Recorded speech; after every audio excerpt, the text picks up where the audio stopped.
So previous lecture, we have learned about the refrigeration cycle and vapor compression refrigeration cycle. So today, I'm going to teach on the cascade refrigeration system. So what is the main difference between the cascade refrigeration system and the vapor compression refrigeration cycle? Those things will be discussed today. So let me share my screen.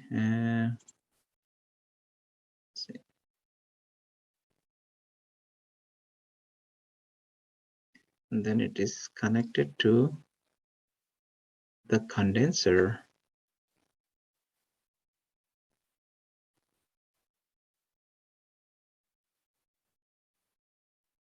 And this is the compressor.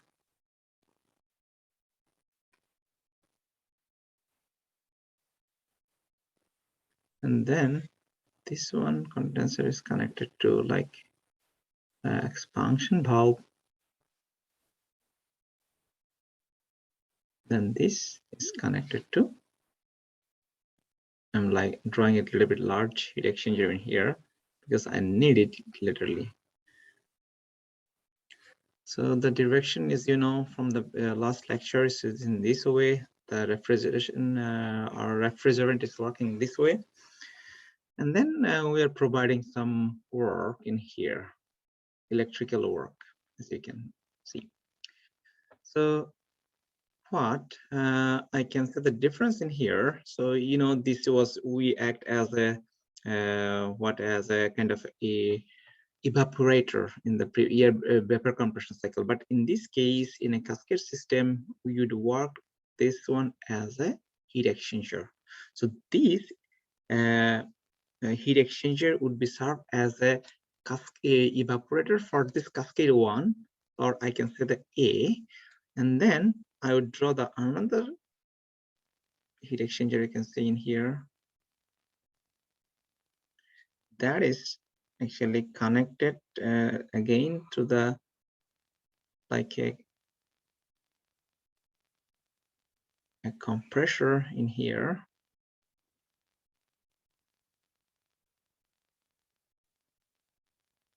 This one is again connected to the another expansion valve. And this one is connected to the evaporator. You can say evaporator.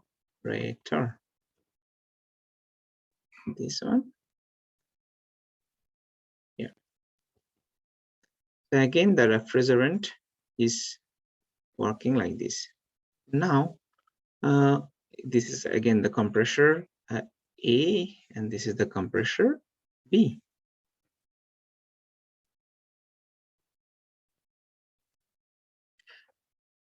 Again, what is a cascade system? In the cascade system, there is a two different system working together. And why we do this kind of cascade system is because in some application, we might need very cool temperature, for example, -40 to -80.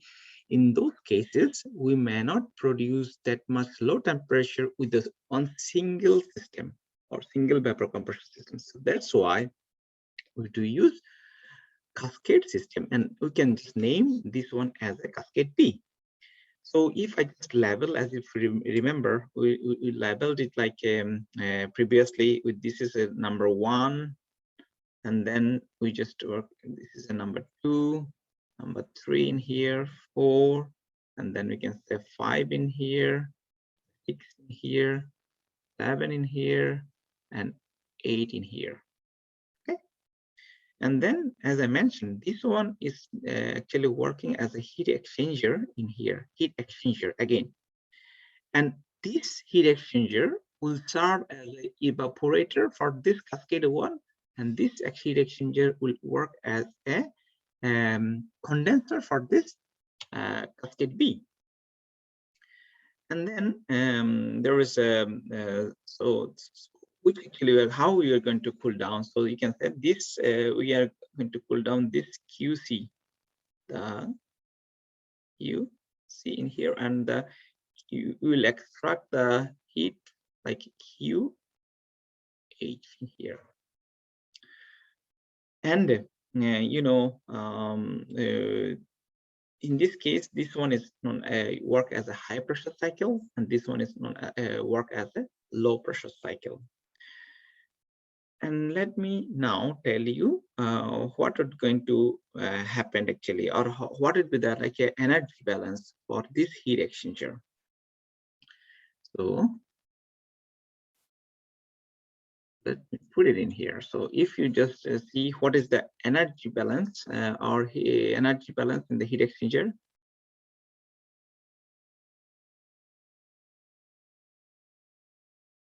In the heat exchanger would be what you can see.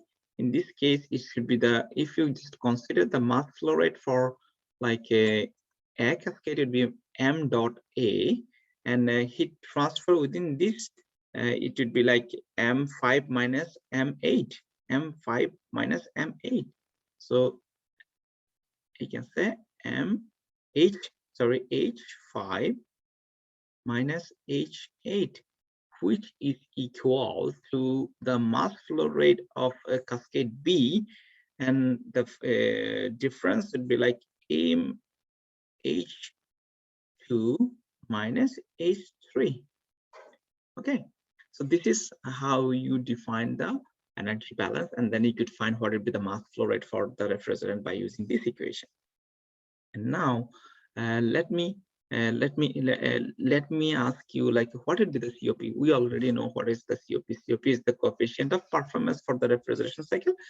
We already learned about this topic in a last lecture, but let me introduce this topic for the cascade refrigeration cycle. What would be the COP for this cascade cycle? It would be COP for this cascade. It would be like is equal to, in this case, the QL or QC, you could say QC that we define divided by, you may say, the total work done that it be happen in this case for the compressor A and compressor B. So if you just say this for the compressor A, work done is a WA, and for the compressor B, the work done is a WB. Then you can say the net work done, it would be like WA plus WB. And what is the W and WB, and what is the QC? So from the definition in the last lecture also, I told you like this QL, it would be like M dot B H1 minus H4. As you can see from here, H1 minus H4 divided by what is the WA? WA would be like a MA, that means mass flow rate for the cascade 1, which is like H6 minus H5 plus M dot B H2 minus H1. So what you can see is we could define what would be the COP for the cascade system in here. Now I would actually inform you like why you do this one. Actually, I mentioned is one reason is to reach a very lower temperature. As I mentioned earlier, it would be minus 40 to minus 80. So to do that, actually, you have to do this, and you can find definitely when you use this cascade system, we may say this COP, sorry, the COP of a cascade is greater than C. Oh, it's why it's coming.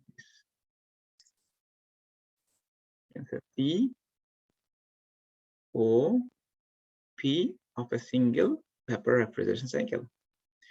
And now I will actually a little bit show you why and how we could get this COP for cascade is higher than the single refrigeration cycle. So let me draw this pH diagram or an TS diagram. So if I just draw the first the TS diagram, you remember how we draw it for the single cycle. So if you just draw it for the TH diagram, T is this, and then S here. So you may, this is how it works. Then you can see for this, for the first cascade or cascade B, as we talked, so you could get like this one, and for the cascade A, you may reach here 5, and then finally you may reach here.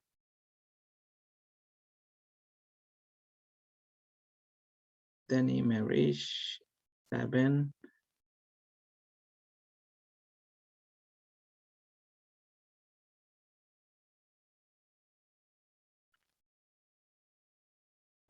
I'm just drawing it in here, so may you have a look literally. So you just draw a line like this, a line in here.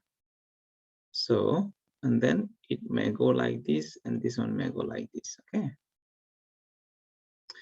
So let's put it like 6 in here, then 7 in here, and then 8 in here. Okay. Now, and you can see the Q H is in here, and then Q in here, or L, and this is cascade B.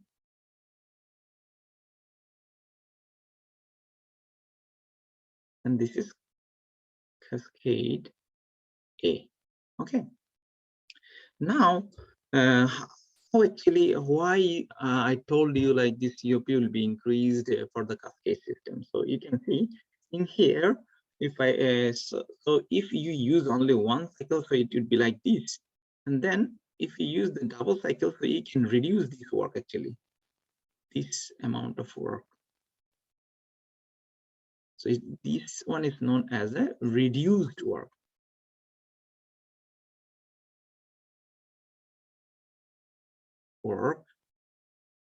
Okay. And what would happen if you just reduce the work? If you reduce the work, that means you need to work less, or you need to provide the less electricity to the compressor. That's why it will be more efficient. That's why I told this is a much efficient than the other one. And also, and how I could actually show you like how how we can say that refrigerant will be increased if you just draw a line in here and there. And then you may say this much of refrigerant would be increased, actually refrigeration will be increased. So you can say the less temperature would go down from here to there actually. So you may increase the refrigeration in here.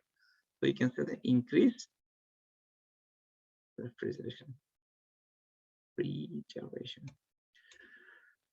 Okay. And then this is the TS diagram. And then if I just try to show you like how the pH diagram would work for the cascade system, it would be most likely this. And this is the P for pressure and H for enthalpy. So we may get something like this. And then you may get like 1, 2, 3, 4, like.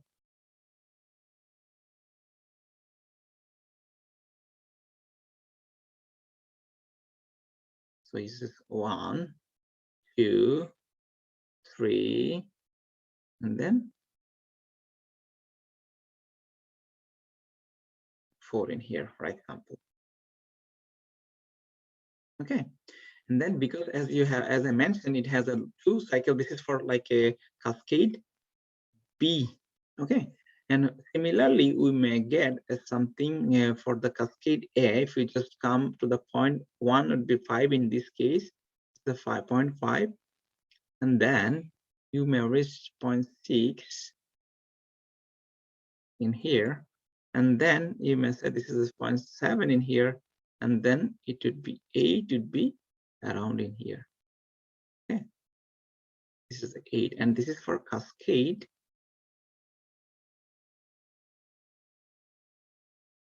A.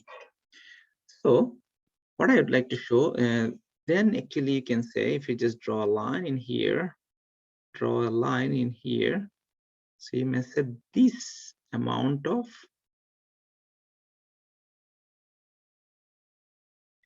so which mean is created or created the cooling potential, like this QC would be actually transfer from the 4 to 4 prime, if we just draw a line, or mention a 4 prime in here.